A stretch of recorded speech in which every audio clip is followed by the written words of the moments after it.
साहेब मी सांगितलं गर्दीत धुंडा पैसा चालवायचा नाही, नाणं वाजवूया आणि मग संघर्ष करून हक्काने ते पुढे जाऊया. एका ठिकाणी गोळा करा, बातम्याला सांगा. आज अवस्था आपण बघता ते आम्ही पोलीस यंत्रणेला 2 दिवस आधी सांगितलं आणि आवाहन केलं की या वेळेमध्ये इकडे वाहनं आणू नका. ही शेतकऱ्यांची वाहनं आहे. शेतकरी किती एकजुटीने रस्त्यावर येतोय आणि तासगाव तालुका हा क्रांतिकारकांचा तालुका, ही चिंगारी लावल्यानंतर वनवा पेटवल्याशिवाय स्वस्त बसत नाही हे दाखवायसाठी या शेतकऱ्यांनी आपली वाहनं आणलेली आहे.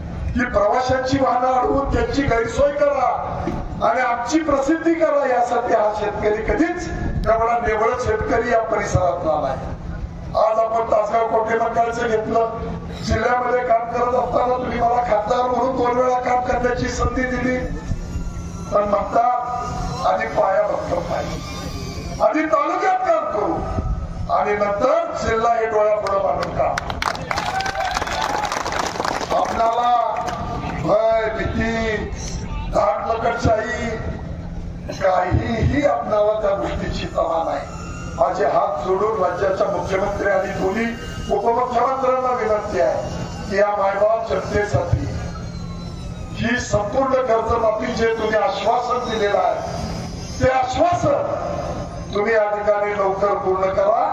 शेतकरी अतिशय दयनीय अवस्थेमध्ये आहे, शेतकरी अतिशय अडचणीत आहे. हे दिवस बदलतील, पुढचे दिवस चांगले येतील म्हणून तो बिचारा वर्ष प्रयत्न करतोय.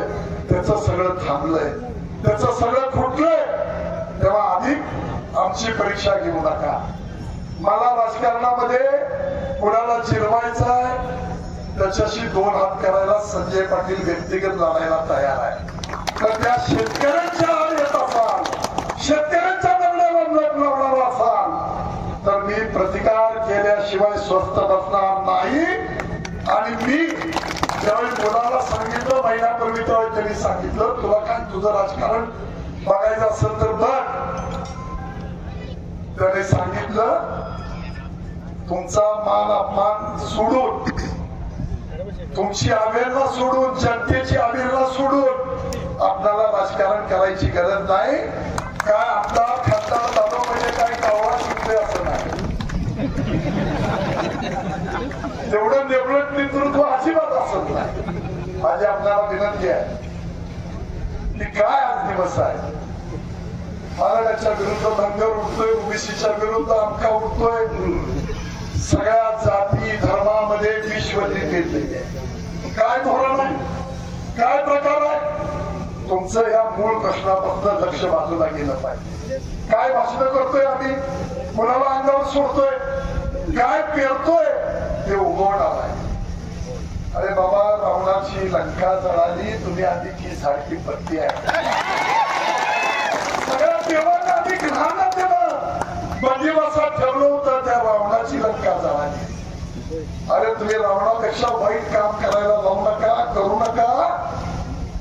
अतिशय वाईट अवस्था आपल्याला येईल, पण या समाजाचं नुकसान चालतं. कोण कुणावर काय बोलतोय, काय बोललं पाहिजे, जिल्ह्याचा इतिहास परंपरा काय, कोण कुणाला बुजवायला करून काय करतोय, कोण कुणाला आक्षेप घेऊन जाती धर्मामध्ये विश्वनी पेरतोय, हे चांगलं नाही. तुम्ही आईची शपथ घेऊन सांगा, इथं आलेली माणसं 5-6 वर्षापर्यंत कोण कुणाला शेजारी राहतोय तर शेजार धर्म पाळणारी माणसं आपण बघत होतो. भावकी गावकी ही निश्चित असायची.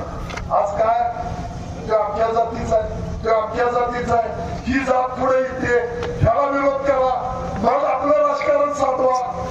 किती वेळा अरे कोणतरी आमदार, कोणतरी खासदार, कोणतरी मंत्री होण्यासाठी एवढी खालची पातळी गाठू नका. लाख चाहे तो क्या होगा वही होगा तो मंजूर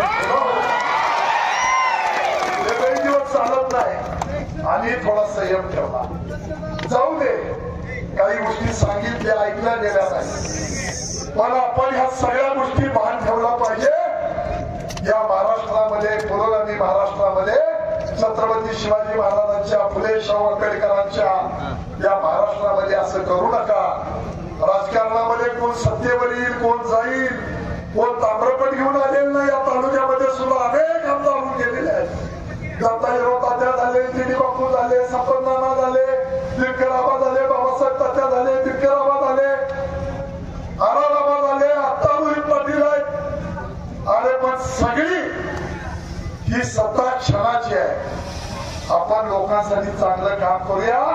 माझे आपल्याला हात जोडून विनंती आहे. मान अपमान नाही, मी काही त्याचा प्रमुख नाही, मी काही त्याचा मोडक्या नाही, पण हे प्रश्न शेतकऱ्यांचे आहेत. ज्यांनी आपल्याला उभा केलं, ज्यांनी आपल्याला तळहाताच्या मुलाप्रमाणे जपलं, ज्यांनी आपल्याला पुढच्या पोरासारखी प्रेम भावना शक्ती आपल्या पाठीशी उभा केली, त्याच्या बरोबर आपल्याला राहण्याची भूमिका करूया.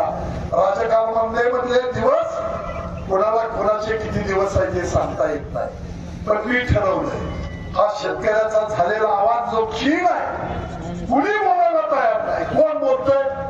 मागाशी कोणतरी सांगितलं बच्चू कडू बोलताय, तो हिमतीला लढायला लागलाय प्रशांत शेतकऱ्यांसाठी. आपल्याला हा आवाज जर मोठा करायचा असेल, हा संघर्ष मोठा करायचा असेल, ही कर्जमाफी मिळवायची असेल, तर आपली एकजूट असली पाहिजे.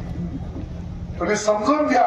आज इथं आलो, भाषण केली, बरं वाटलं, एवढ्याने विषय संपणार.